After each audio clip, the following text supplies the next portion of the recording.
Hi hello வணக்கம் மக்களே. This video sponsored by school of business organisation Tiruvannamalai. இது நம்மளோட டிஜிட்டல் மார்க்கெட்டிங் கம்பெனிங்க. இதில் ஒர்க் பண்ண இன்ட்ரெஸ்ட் இருக்கவங்க என்னோடய வாட்ஸ்அப் நம்பர் ஸ்க்ரீனில் கொடுத்துருக்குங்க. அந்த நம்பருக்கு கான்டாக்ட் பண்ணுங்கள். வாங்க வீடியோக்குள்ளே போகலாம்.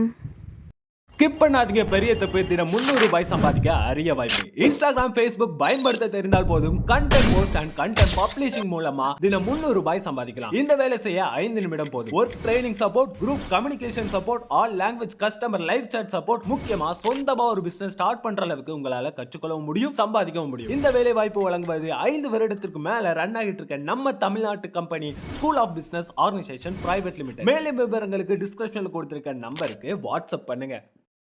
என்ன வீடியோன்னு பார்க்குறீங்களா? பாவக்காய் குழம்பு வந்து எப்படி டேஸ்ட்டாக வைக்கிறது அப்படின்னு சொல்லி பார்க்கலாங்க. பாவக்காய் வந்து சுத்தமாக கசப்பே இல்லாத மாதிரி எப்படி வைக்கிறதுன்னு பார்க்கலாங்க. ஃபஸ்ட்டு ஒரு கடாயை வச்சு நல்லா ஹீட் ஆனதுக்கப்புறமா கொஞ்சமாக ஆயில் சேர்த்துட்டு அது கூட கொஞ்சமாக நல்லெண்ணெய் சேர்த்துக்கோங்க. சமையலுக்கு யூஸ் பண்ணுற நல்லெண்ணெய்ங்க. அதையும் நம்ம ஆட் பண்ணிவிட்டு இது நல்லா எண்ணெய் காஞ்சதுக்கப்புறமா பாவக்காய் இந்த சைஸில் பொடி பொடியாக கட் பண்ணி எடுத்துகிட்டு அதை அந்த எண்ணெயில் போட்டு நல்லா வதக்கிடுங்க. இதுக்கு வேறு எந்த இன்க்ரீடியண்ட்டுமே ஆட் பண்ண வேண்டியது இல்லைங்க.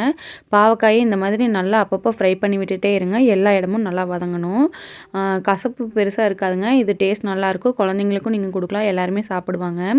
இது நம்ம தம்பி நல்லா சாப்பிடுவாங்க இந்த குழம்பு. நான் அதனால தான் ரெசிபி ஷேர் பண்ணியிருக்கேன். நீங்களும் ட்ரை பண்ணி பார்த்துட்டு கமெண்டில் ஷேர் பண்ணிக்கோங்க. இந்த மாதிரி பாவக்காயை வணக்கிறதுல தான் வந்து அதோட டேஸ்ட்டே இருக்குங்க. அந்த கசப்பு தன்மை போகும். நல்லெண்ணெய் எதுக்காக ஊற்றுறோன்னா நல்லெண்ணெய் வந்து உடம்புக்கு குளிர்ச்சி. பாவக்காய் வந்து உடம்புல இருக்கிற கிருமிகளை வந்து இது பண்ணுங்க. ஒவ்வொரு குழந்தைங்க அடிக்கடி வயிறு வலிக்குதுன்னு சொல்லிகிட்டே இருக்காங்க இல்லையா? அவங்க வந்து கரெக்டாக மோஷன் போகாமல் இருப்பாங்க. அதில் ஏதாவது கிருமிகள்லாம் வந்து வயிற்றில் ஃபார்ம் ஆகிருக்கும். அது வந்து கண்ட்ரோல் ஆகும்.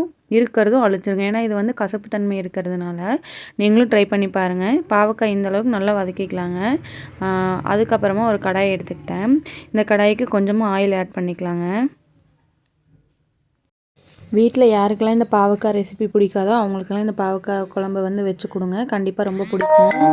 வெளியில் ட்ராவல் பண்ணிட்டு போகிற உங்களுக்கும் இந்த ரெசிபி வந்து ரொம்ப யூஸ்ஃபுல்லாக இருக்குங்க. இதே இதில் வெண்டைக்காய் புளிக்குழம்பும் எப்படி வைக்கிறதுன்னு அடுத்த வீடியோவில் பார்க்கலாங்க. கொஞ்சமாக ஆயில் ஆட் பண்ணிக்கிறேன். இந்த ஆயில் நல்லா ஹீட் ஆகிக்கட்டும்.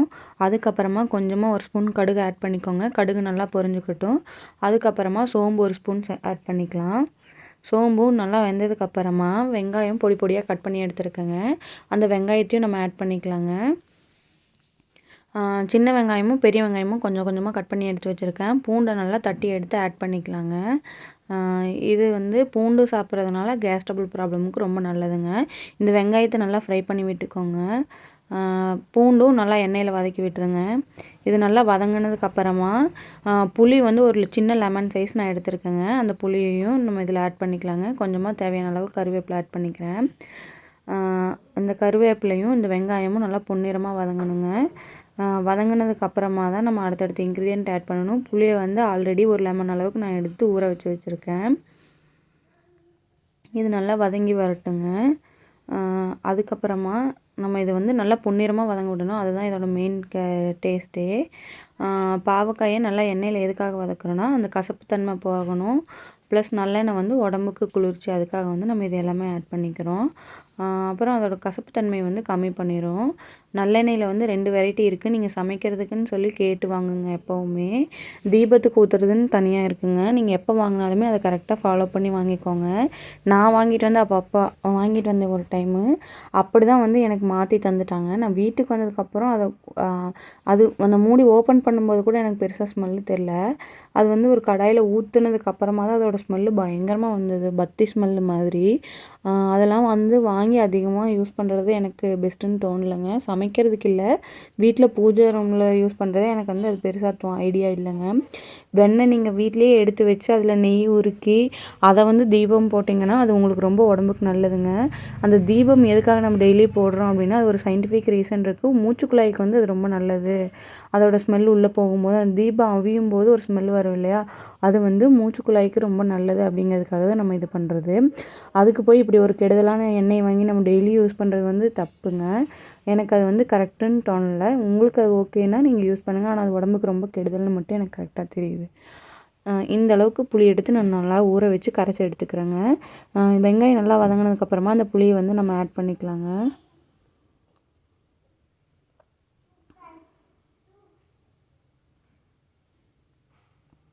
அதையும் நம்ம இப்போ ஆட் பண்ணிக்கலாம்.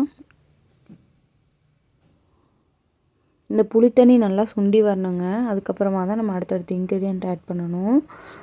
புளித்தண்ணி நல்லா சுண்டணுங்க. ஏன்னா அந்த பச்சை புளி வாசம் போகணும் இல்லையா? அப்புறம் புளியும் நல்லா வேகணும். அந்தளவுக்கு நல்லா கொதிக்க வச்சுக்கலாங்க. அதுக்கப்புறமா இதுக்கு நான் கொத்தமல்லி பொடி ஆட் பண்ணியிருக்கிறேன். கொத்தமல்லி வந்து நம்ம வீட்டிலேயே வாங்கி அரைச்சது தாங்க. நீங்களும் அந்த மாதிரி அரைச்சி எடுத்து யூஸ் பண்ணிக்கோங்க. முடிஞ்ச அளவுக்கு நம்ம வீட்டிலேயே செய்கிறதாங்க கரெக்டான ஒரு இது. வீட்டில் கடையில் போய் ஒரு மிளகாத்தூள் வாங்கிட்டு வரோம். அதில் கெடாமல் இருக்கிறதுக்கு என்னென்ன போடுறாங்கன்னு நமக்கு தெரியாது. இதே நம்ம வீட்டில் வந்து எங்கள் அம்மா என்ன பண்ணுவாங்கன்னா, மிளகா பொடி அரைச்சதுக்கப்புறமா அது ரொம்ப நாளைக்கு கெடாமல் இருக்கணும் அப்படிங்கிறதுக்காக விளக்கெண்ணெய் தான் ஊற்றுவாங்க. ஆனால் கடையில் வந்து அதில் என்ன வேணாலும் போடலாம். டேஸ்ட்டுக்காக வேறு ஏதாவது கூட நம்ம ஆட் பண்ணாலும் நமக்கு அது தெரிய போகிறது இல்லைங்க. மறுபடியும் கொஞ்சம் தண்ணி ஊற்றி நல்லா புளிஞ்சு எடுத்துக்கலாங்க. இந்த புளி வந்து நல்லா வெந்து கொதித்து வரணும். காயும் நல்லா வேகணுங்க. அதுக்காக தான் நான் இப்போ தேவையான அளவு தண்ணி ஊற்றிருக்கேன் அந்த காய்க்கு. இந்த மாதிரி தண்ணி நல்லா சூடாகட்டுங்க. கொஞ்சமாக மஞ்சத்தூள் ஆட் பண்ணிக்கலாம். இந்த புளிக்குழம்புக்கு மெயின் பெருங்காயத்தூள் டேஸ்ட்டு தாங்க. செம்ம டேஸ்ட்டாக இருக்குங்க. நீங்கள் ட்ராவல் பண்ணுறப்போ கூட நீங்கள் இந்த குழம்பு வச்சு கொண்டு போயிட்டிங்கன்னா கெடாது. நல்லா கொதி வரட்டுங்க. புளி நல்லா வெந்து வரணும். தேவையான அளவு உப்பு சேர்த்துக்கலாம். ஒரு பிஞ்ச் அளவுக்கு மஞ்சள் தூள் ஆட் பண்ணிக்கோங்க. அப்புறம் நம்ம வீட்டில் அரைக்கிற மிளகாத்தூள் ஆட் பண்ணிக்கோங்க. இது பேபிஸ்க்கு வந்து ரொம்ப ஹெல்திங்க. சாப்பாடு ஊட்டுற எல்லா குழந்தைங்களுக்குமே நீங்கள் இந்த பாவக்காய் குழம்பு ட்ரை பண்ணலாங்க. டேஸ்ட் வைஸ் நல்லாயிருக்கும். காரத்துக்கு தேவையான அளவு வீட்டில் அரைச்ச குழம்பு மிளகாத்தூள் வந்து நான் ஆட் பண்ணிக்கிறேன். இந்த மிளகாத்தூள் அரைக்கிறதுக்கு எங்கள் அம்மா வந்து சீரகம், கொத்தமல்லி, வரமிளகாய், கருவேப்பிலை, குருமிளகு, பெருங்காயத்தூள், பெருங்காய கட்டி தான் வாங்குவாங்க, தூள் வாங்க மாட்டாங்க. மஞ்சக்கட்டை இதெல்லாமே வாங்கி தான் அம்மா அரைப்பாங்க. அதோட ரெசிபி வேணும்னா கமெண்ட்டில் ஷேர் பண்ணுங்கள், போடுங்கன்னு சொல்லி நான் அந்த வீடியோ மேக் பண்ணி உங்களுக்கு போடுறேன். கொத்தமல்லி ஸ்பூன் ஒரு ஸ்பூன் சேர்த்துருக்கேங்க கொத்தமல்லி பொடி. இதை நல்லா கிளறி விட்டுட்டு நம்ம தண்ணி கொதிக்கும்போது நம்ம பாவக்காய் ஆட் பண்ணிக்கலாம். அவ்வளோதான் கைஸ், குழம்பு ரெடி ஆயிடுச்சு. இந்த காய் நல்லா வெந்ததுனா மட்டும் போதுங்க.